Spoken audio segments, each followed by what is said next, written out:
C K, ഈ കണക്കുകൾ കേട്ടുവല്ലോ C K. മുനിസിപ്പാലിറ്റിയിൽ കഴിഞ്ഞ തവണ ലീഡ് ചെയ്തതിൻ്റെ നേർപകുതിയായിരിക്കും ഏകദേശം, അല്ലെങ്കിൽ കുറച്ചുകൂടി വന്നാൽ 4000 വോട്ടുകൾ മാത്രമാണ് കിട്ടുക. NDAക്ക് തന്നെയാണ് മുനിസിപ്പാലിറ്റിയിലെ ആദ്യത്തെ 7 റൗണ്ടുകൾ എണ്ണുമ്പോഴും ലീഡ് ഉണ്ടാവുക എന്ന് തന്നെയാണ് സരിൻ പറയുന്നത്. പക്ഷേ 2ാം സ്ഥാനത്ത് LDF വരും. LDFും NDAയും തമ്മിലുള്ള വ്യത്യാസം 4000 ആയിരിക്കും എന്നാണ് പറയുന്നത്. ആ കണക്കുകൾ ആശങ്കപ്പെടുത്തുന്നുണ്ടോ സി കെ? ഈ 2ാം സ്ഥാനത്തെ സംബന്ധിച്ച് ഞാൻ തർക്കിക്കാനില്ല. കാരണം അത് ചിലപ്പോൾ LDFോ UDFോ രണ്ടിൽ ഏതെങ്കിലും ഒരു മുന്നണി വരും 2ാം സ്ഥാനത്ത്. അതിൽ ഞാൻ പറഞ്ഞല്ലോ 2ാം സ്ഥാനത്തിന് വേണ്ടിയിട്ട് അവർ മത്സരം എന്നുള്ളത്. ഞങ്ങളുടെ ലീഡ് നഗരസഭാ പരിധിയിൽ ഇത്തവണ 2021 ഞങ്ങൾക്ക് നഗരസഭാ പരിധിയിൽ ലീഡുണ്ടാവും. എന്തിൻ്റെ അടിസ്ഥാനത്തിലാണ് പറയുന്നത്? ഒന്ന് ശ്രീ അരുൺജി, ഒന്ന് പാലക്കാട് നഗരസഭാ പരിധിയിലെ പാലക്കാടിനെ കുറിച്ച് ഈ ഇരിക്കുന്നതിൽ, നിങ്ങളുടെ പാനലിൽ ഇരിക്കുന്നതിൽ ഏറ്റവും നന്നായിട്ട് അറിയുന്ന ആളാണല്ലോ അരുൺജി, അല്ലേ? വടക്കന്തറ പ്രദേശത്ത് തന്നെ ആ പ്രദേശത്ത് താമസിച്ച ആളാണ്. ആ പ്രദേശത്തെ ബൂത്തുകളെ സംബന്ധിച്ച് അറിയാം. ആ ബൂത്തുകളൊന്ന് നോക്കിയാൽ മതി.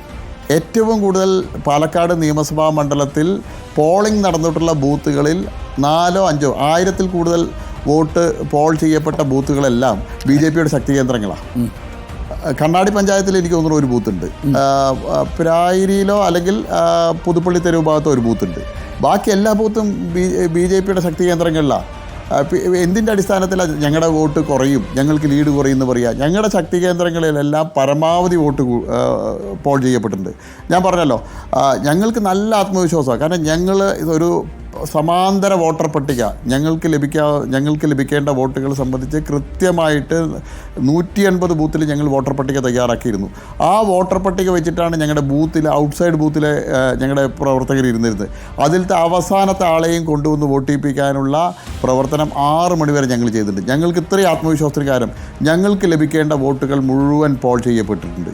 പോളിങ്ങിൽ കുറവ് വന്നാലും പോളിങ്ങിൽ കുറവ് വന്ന ബൂത്തുകളിൽ പോലും ഞങ്ങൾക്ക് ആത്മവിശ്വാസമുണ്ട്. ഇന്ന് ഒരു പത്രത്തിൽ 76-ാം നമ്പർ ബൂത്തിനെ സംബന്ധിച്ച് പറഞ്ഞു, BJPയുടെ ലീഡ് ചെയ്യുന്ന ബൂത്തിൽ അവിടെ 50 പോളിംഗ് കുറവാണെന്ന്. ഞാൻ പറയുന്നു, ഞങ്ങൾക്ക് ആ ബൂത്തിൽ 500 വോട്ടിൽ കൂടുതൽ ലീഡ് ഉണ്ടാവും 2 മുന്നണികളെക്കാളും. 2024-ലെയും 26-ലെയും 21-ലെയും അവിടെ നടന്ന പോളിങ്ങിനെ സംബന്ധിച്ച് പരിശോധിക്കാതെയാണ് ആ പത്രം എഴുതിയത്. കാരണം അവിടെ വോട്ടർമാരിൽ 235ഓളം വോട്ടർമാർ മരണപ്പെട്ട ആളുകളുണ്ട്. അവരെ ഇതുവരെ ഇലക്ഷൻ കമ്മീഷൻ റിമൂവ് ചെയ്തിട്ടില്ല. കാലാകാലങ്ങളായിട്ട് സ്ഥലം മാറിപ്പോയ 170-ലധികം ആളുണ്ട്. അങ്ങനെ 400ഓളം വോട്ടർമാർ ജീവിച്ച് സ്ഥലത്തില്ലാതെയോ അല്ലെങ്കിൽ മരിച്ചവരായിട്ടുള്ള ആളുകളെ വോട്ടർ പട്ടികയിൽ നിന്ന് മാറ്റാതെ അതിൻ്റെ അടിസ്ഥാനത്തിൽ BJPയുടെ ശക്തി കേന്ദ്രത്തിൽ പോളിംഗ് കുറഞ്ഞു എന്ന് പറഞ്ഞാൽ എങ്ങനെയാ അത് വിശ്വസിക്കാൻ? ഞാനൊരു ചോദ്യം ചോദിച്ചോട്ടെ ശ്രീ കൃഷ്ണകുമാർ. ഇപ്പോൾ നമുക്കറിയാലോ ഇപ്പം പാലക്കാട് മുനിസിപ്പാലിറ്റി തന്നെയാണ് പാലക്കാട് നിയോജക മണ്ഡലത്തിൽ BJPയെ സംബന്ധിച്ചിടത്തോളം ഏറ്റവും വലിയ സ്ട്രോങ് ഹോൾഡ് എന്ന് പറയുന്നത്.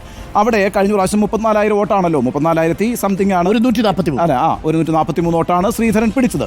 ഇപ്പോൾ എന്നിട്ട് കൂടിയും നിങ്ങൾക്ക് വിജയിക്കാൻ കഴിയാതെ പോയത് മറ്റ് 3 പഞ്ചായത്തുകളിലുള്ള മാറ്റങ്ങളാണ്. അപ്പോൾ നിങ്ങളുടെ സ്ട്രോങ് ഹോൾഡിൽ 34,000 പിടിച്ചാൽ പോരായിക്കുറി. നിങ്ങൾക്ക് വിജയിക്കണമെങ്കിൽ കുറഞ്ഞത് 37,000 വോട്ടെങ്കിലും അവിടെ പിടിക്കണം. 37 to 40 ആണ് ഏറ്റവും കംഫർട്ടബിളായി നിങ്ങൾ വിജയിക്കണമെങ്കിൽ വേണ്ടത്. അവിടെ എത്തിക്കാൻ കഴിയുമോ? അവിടെ നിന്ന് തുടങ്ങാം നമുക്ക് ഈ ഡിസ്കഷൻ. അവിടെ എത്തിക്കാൻ കഴിയുമോ? താങ്കൾ അവിടുത്തെ കൗൺസിലറാണ്, താങ്കൾ അവിടെ വൈസ് ചെയർമാനായിരുന്നിട്ട് ആളാണ്.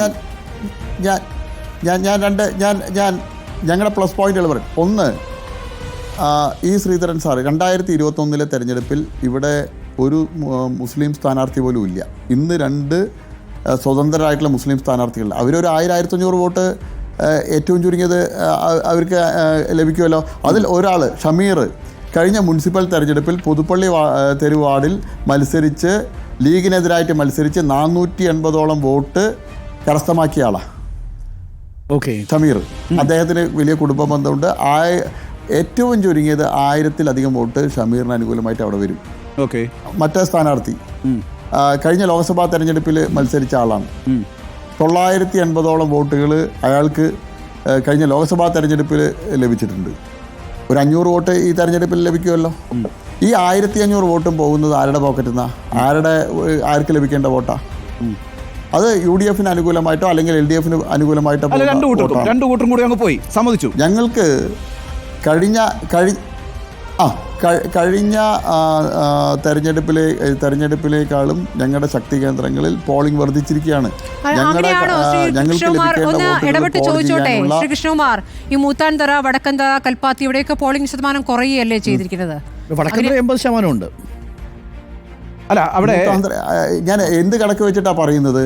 83-84% റെക്കോർഡ് പോളിംഗ് അല്ലേ? മൂത്താന്തറയുടെ ചരിത്രത്തിൽ ഇല്ലാത്ത പോളിംഗ് അല്ലേ? നിങ്ങൾ തെരഞ്ഞെടുപ്പ് കമ്മീഷനെ ഞാൻ അയച്ചു തരാമാണെങ്കിൽ അത് പരിശോധിച്ചിട്ട് നിങ്ങൾ പറയണം. അരുൺജിക്ക് അറിയാലോ. അതെ, അവിടെ 80 പോവാണ്.